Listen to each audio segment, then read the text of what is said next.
So, it's part two of my little story. I left off saying that I ended up blindingly. I gave her my blind trust. And then she disappeared for a while, lost internet service or something when she ended up having her sister's kids with her and whatnot. And so I kind of overreacted to that, and, you know, because I hadn't heard from her in like a month. Didn't hear from her. She just one day just vanished, and then bam, didn't hear nothing. And I took that pretty hard, and I thought we were over and everything. I thought, you know, all the negative emotions. And so she ends up popping back on just a couple days before my birthday, and this was back then in 2010. And she, wins me back, I guess you could say. And we continue talking and everything, and come about October, just before the end of September, I'm fed up with things with my mom and everything. I'm just fed up with being here. Want to see her and stay with her and everything. And she tells me, yeah, that's fine. Go ahead and come. And my dad ends up saying that he'd give me the ticket to go out there, and he does. And he even talks to her, and she says it's okay, but then she says it's not okay, and out of nowhere, and then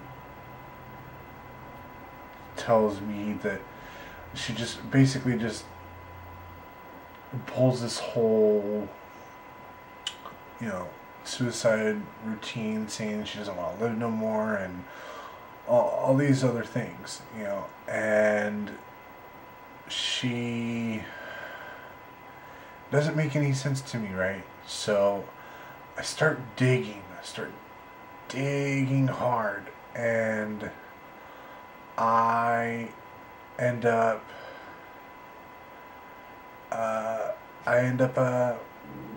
calling the police for the area, right?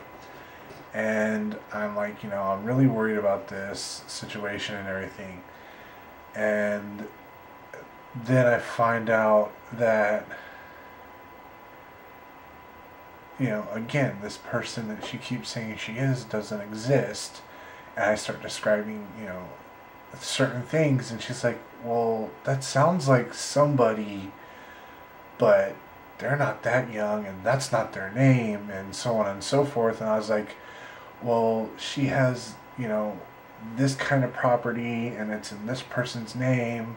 I know this much. She's like, that's her father, this, that, and the other. And I use all this information, and I start searching for her real name and everything, and I come across it. I find her real age.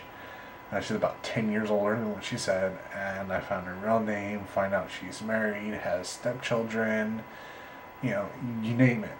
And it was just like, oh, mind blown. I end up getting my dad's money refunded back to him for the ticket, and I don't talk to her or hear from her for a couple weeks or so. And when I hear from her, I rip into her. I find her real Facebook. I found her husband's Facebook, and I ripped into him a little bit. And I feel bad about that, because he was an innocent bystander. He didn't really know much. But the fact that he knew something and I didn't know anything about his existence pissed me off to the point where I kind of ripped into him a little bit. Not badly, just a little bit of hostility towards him that wasn't necessarily deserved. He didn't necessarily deserve the hostility that I gave him. But yeah. So that summarizes today's 5 minutes worth of this compelling story. I will see you guys tomorrow for more.